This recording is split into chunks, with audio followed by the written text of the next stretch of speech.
আমাদের হিন্দু জাগরণ করতে হবে। তো সেটা হচ্ছে আমাদের ভগবান শ্রীকৃষ্ণ। 2 মিনিট একটা কথা বলি। ভগবান শ্রীকৃষ্ণ একদিন এই যে হরিবাসরটা আমরা করেছি, এই হরিবাসরের অত্যাচারিত রাজা সুখদেব ছিলেন।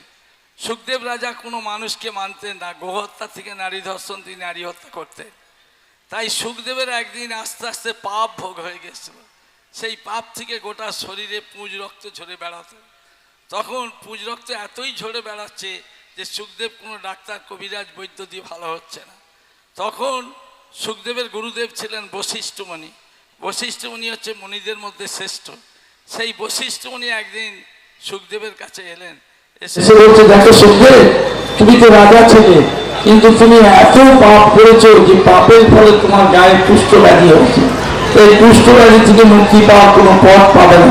তবে আমি তোমাকে একটা সংক্ষিপ্ত পথ দিয়ে যাচ্ছি তোমার গুরুদেব হিসেবে, কিন্তু আমি তোমার কাছে যাব না, কারণ তোমার গায়ে এত দুর্গন্ধ, সেই গন্ধ সহ্য করা যাচ্ছে না। তাই রাজা সুখদেবকে বশিষ্ঠ মুনি বলেছিলেন যে তোমার একটাই মুক্তির পথ হবে ভগবান শ্রীকৃষ্ণের স্মরণ করো।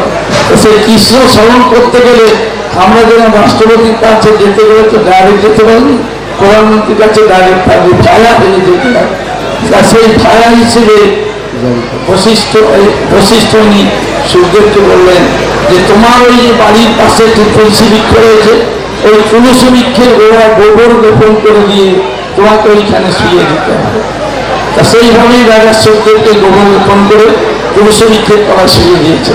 তা তুলসী বৃক্ষের তলায় শোয়ার পরে মানে এত গা জ্বালা যন্ত্রণা ছটফট করছে যেটা তুলসী বৃক্ষ জড়িয়ে গেছে। সেই জড়িয়ে যাওয়ার পর তুলসী বৃক্ষের তো কোনো বর দেওয়ার ক্ষমতা নেই। সে তখন ভগবান শ্রীকৃষ্ণের কাছে যেভাবে, প্রভু আমার তো বর দেওয়ার ক্ষমতা নেই, কিন্তু একটা ভক্ত আমার কাছে প্রচন্ড জ্বালা যন্ত্রণা ভোগ করছে, আমি তার হয়ে তোমার কাছে আবেদন করছি তুমি তাকে মুক্তি দাও। তা সেই ভগবান শ্রীকৃষ্ণ রাজা সুখদেবের কানে এসে এই মহামন্ত্র, যে মন্ত্র আমরা 16 পর্বটি হরিনাম করছি, হরে কৃষ্ণ কৃষ্ণ কৃষ্ণ হরে হরে, হরে রাম রাম রাম হরে। ভগবানের কানে, ভগবান এসে সুখদেবের কানে আজ থেকে 5000 বছর আগে দিয়ে গেছিল। দেওয়ার পরে সেই মন্ত্র চাপা পড়ে গেছিল। আবার যুগক্রমে ভগবান বিষ্ণু তার অবতার পাঠালেন। সেই অবতারকে না নবদ্বীপে জন্মগ্রহণ করলেন শ্রী চৈতন্য। তো সেই শ্রী চৈতন্য মহাপ্রভু এই নাম বিতরণ করছেন, কিন্তু নাম কেউ শুনছে না। তখন চৈতন্য মহাপ্রভু, নিত্যানন্দ, অদ্বৈত, শ্রীবাস, গৌর ভক্তবৃন্দ, এই 5 জনা এসে ওরা ঠিক করলো যে আমরা হাটে বাজারে খোল বাজিয়ে নাম করতে করতে যাব। তারা ব্যস্ত মানুষ, বাজার করছে, কিন্তু তাদের সামনে যদি আমরা হরে কৃষ্ণ মহামন্ত্র বলে যাই, তাদের কর্ণে তো ঢুকবে, শ্রবণ তো হবে। সেই কর্ণে ঢোকার পরে তারা নিশ্চয়ই একদিন এই শ্রীকৃষ্ণ নাম স্মরণ করবে। তাই সুখদেবের কথায় এই কানে নাম দিয়ে ভগবান শ্রীকৃষ্ণ যাওয়ার পর থেকে তার সেই পাপ মুক্তি হয়ে গেছে।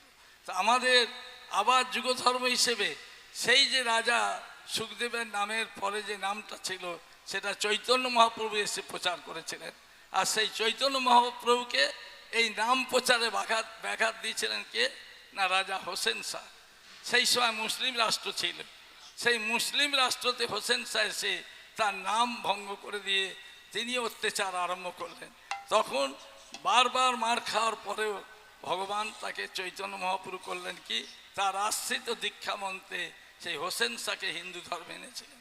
তাই জাতি ধর্ম হিসেবে নয়, আমাদের সবাইকে স্মরণ করতে হবে যে আমাদের উপরে একটা পথ আছে, আর আমাদের একটাই মাত্র পথ হয়ে আছে, যে পথে এই মুহূর্তে যাওয়া যাবে না, আর যেতে গেলে সেটা সব থেকে শেষ হয়ে যাবে।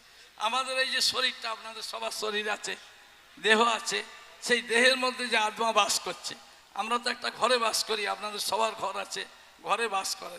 সেই ঘর ছেড়ে যখন অন্য ঘরে যান, তখন মায়ের একেবারে আমার এই পাকা ঘরটা ছিল, এত আলমারি, কাপড় চোপড়, জিনিসপত্র, বিশেষ করে মায়েদের সোনার গহনা টহনা ছিল, সেইটা ছেড়ে চলে যাচ্ছি রে। তা এই দেহটা ছেড়ে যখন আত্মা বেরিয়ে যাচ্ছে, তখন তাকে এই দেহকে যখন সমাধি করতে, দাহ করতে নিয়ে যাচ্ছে, তখন কি বলা হয়েছিল, বলো হরি হরি বল হরি বল। কেন এই কথাটা বলা হচ্ছে, আমরা এখনো যদি সামনে দিয়ে একটা বহন করে নিয়ে যাওয়া হয়, দেখে বলো হরি হরি বল বলে আমরা ভয়ে আতঙ্ক হয়ে উঠি, কিন্তু নয়। ভগবান বলেছেন যে এই আত্মা এই ঘরে বাস করত, ঘরটাকে যখন বহন করে নিয়ে যাচ্ছে সেই আত্মা উপরে মিলীন হয়ে যাচ্ছে, তো তাকে বলতে বলা হচ্ছে তুমি বলো, বলো হরি হরি বল হরি। আমি বিস্তারিত আর বেশিক্ষণ যাচ্ছি না, আমাদের সুমনবাবু চলে এসছেন, ওনাকে আমরা সম্বর্ধনা জানাবার পর ওনার মূল্যবান সময় এবং মূল্যবান এই সংকীর্তন, উনি আন্তর্জাতিক খ্যাতি সম্পন্ন মাননীয় শ্রী সুমন ভট্টাচার্য মহাশয়, উনি ওনার মূল্যবান বক্তব্য এবং মূল্যবান পালাটা করবেন। আমি ওনাকে তাই আজ সকালে বলেছি আপনি নিমাই সন্ন্যাস পালা করবেন। সুমনবাবুর মেয়ে আস্তে আস্তে খুব ভালো গানের দিকে উঠছে। গত বছর আমার বাড়ি দুদিন গান করে গেছিলো, সেই গানের থেকে এবারে ভাবধারা আরও উন্নত মানের হয়েছে, আরও উনি বড় হোক এই আশীর্বাদ করি। এবং আমার সুমনদা, এনাকে আমি খুব শ্রদ্ধা করি, ওনার বাড়ি গেছি বেশ কয়েকবার, খাওয়া দাওয়া করে এসেছি। ওনার স্ত্রী হচ্ছে মানে হারমোনি বাজান, খুব সুর রাখেন, ভালো সুর করেন, কিন্তু অত্যন্ত সুন্দর রান্না করে। আমরা গেছি আধ ঘন্টার মধ্যে ওনার বাড়িতে আমাদের রান্না করে খুব সুন্দরভাবে পরিবেশন করে খাইয়েছে। আমি সেটা সব জায়গায় বলি, তাই সুমনবাবুকে বলি উনি যা বড় হয়েছে আরও বড় হোক এই আশা রাখি, তাই মাথায় হাত দিই। কারণ সুমনবাবু আমার থেকে অনেক ছোট, সেই জন্য ওনাকে আশীর্বাদ করি উনি আরও বড় হোক এই বলে। তৎসহ আমার এই যে মহারাজ আছেন, মহারাজকে আমি ভাতৃতুল্য ভাবি, এনাকে খুব ভালোবাসি, দুজনে অনেক সময় অনেক আলাপ আলোচনা হয় ওনার ভারত সেবার সঙ্গে গেলে, সেই জন্য ওনাকেও আশীর্বাদ করি। উনি যে ধর্মের মধ্যে আছে সেই হিন্দু ধর্ম প্রচার ভারত সেবার সঙ্গে প্রণবানন্দের শিষ্য, উনি আরও বড় হোক এই আশা রাখি। বামদেব হচ্ছেন আমাকে অত্যন্ত ভালোবাসেন, ইনি পার্টি করলেও কিন্তু পার্টি হিসেবে আমায় ভালোবাসেন, অনেক শ্রদ্ধা করে, মেনে চলে, আমি যা বলি তাই করে, সেই জন্য বামদেব বাবু আরও বড় হোক এটা আমি চাই। সেই সঙ্গে আমার পাঠক পরিবারের আমাদের একটা সবাই রয়েছেন, যেরকম এখানে উপস্থিত অনেকেই আছেন, তরুণবাবু, হাজরাবাবু, এইভাবে আমাদের সবাই প্রায় এসছে। এই অনুষ্ঠানটা পাঠক পরিবারের ভক্তরাই করছে, আর ভক্তই হচ্ছে ভগবান। তাই ভগবান একটা কথায় বলেছিলেন, ভগবান শ্রীকৃষ্ণ, যে দেখো আমার যেখানে গুণগান হয় আমি সেইখানে আগে উপস্থিত হয়ে বসি। তো এই ভগবানের আসরে ওনার যে গুণগান পরিবেশন হবে উনি কিন্তু আগে এসে বসে গেছে।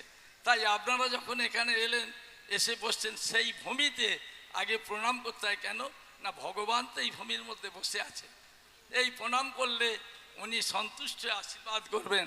তাই আপনাদের সবাইকে 16 পর ব্যাপী হরিনামের পাঠক বাড়ির পক্ষ থেকে আমি আশীর্বাদ করি, আপনার দীর্ঘজীবী হন, ভালো হন, সুমতি হোক, ছেলেমেয়েরা বড় হোক, আপনারাও ভালো হন, এটাই আমি চাই। এই বলেই আমি আমার বক্তব্য শেষ করছি।